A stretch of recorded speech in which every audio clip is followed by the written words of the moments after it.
సువర్ణ media, నేను మీ దినేష్. అయితే ప్రస్తుతం మన నెల్లూరు పోలీస్ పరేడ్ గ్రౌండ్ ఏదైతే ఉందో ఇక్కడ రావడం అయితే జరిగింది. అయితే ఇక్కడ ప్రతి ఏటా ఎంతో అంగరంగ వైభవంగా, ఎంతో వైభవోపేతంగా ఇక్కడ ఉన్నటువంటి సాంస్కృతిక కార్యక్రమాలు అయితే చేస్తూ ఉంటారు. అయితే ప్రత్యేకంగా మన రెప్పలాడే త్రివర్ణ పతాకం ఏదైతే ఉందో అది మీరు చూస్తూ ఉన్నారు.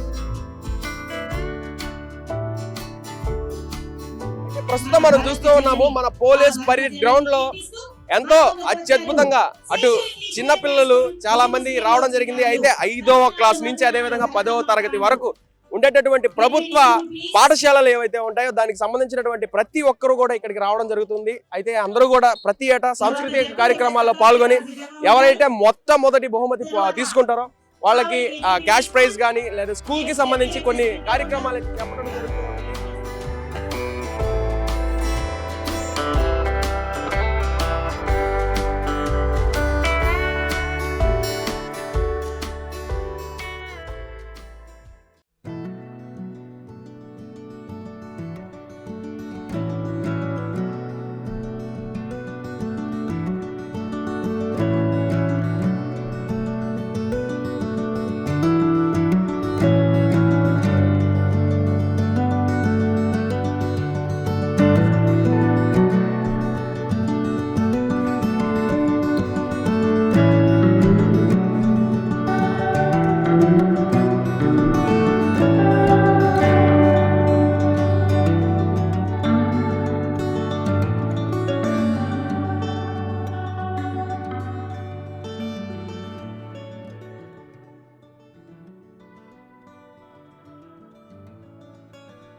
నెల్లూరు పరేడ్ గ్రౌండ్లో జరిగినటువంటి 75వ గణతంత్ర దినోత్సవ వేడుకలు రిపబ్లిక్ డే సందర్భంగా ఇప్పుడైతే ఎంత అంగరంగ వైభవంగా జరిగాయో ప్రతి ఏటా కూడా ఇట్టే అంగరంగ వైభవంగా జరుగుతూ ఉంటాయి. అయితే ప్రత్యేకంగా ప్రతి ఒక్క ప్రభుత్వ పథకాలను తీసుకొస్తూ దాని గురించి తెలియజేస్తూ శకటాలని మనకి కనపడే విధంగా అన్నీ కనిపించే విధంగా దృశ్య రూపంలో చిత్రీకరిస్తూ అదేవిధంగా రకరకాల సాంస్కృతిక కార్యక్రమాల గురించి కూడా మనకు తెలియజేస్తూ మన దేశభక్తి గురించి ఇప్పటి వరకు ఉన్నటువంటి పోరాట పటిమ ఉన్నటువంటి నాయకులు ఎవరైతే ఉన్నారో వాళ్ళ త్యాగ ఫలితం గురించి మనకు తెలియజేస్తూ ప్రతి ఏటా ఇదే విధంగా చేస్తూ ఉంటారు. చూశారు కదా, ఇది వాళ్ళ ప్రత్యేక కార్యక్రమం. మళ్ళీ మరిన్ని విశేషాలతో మరో ప్రత్యేకమైన కార్యక్రమంలో అయితే కలుసుకుందాం. అంతవరకు సెలవు. కెమెరామ్యాన్ మల్లికార్జునతో దినేష్.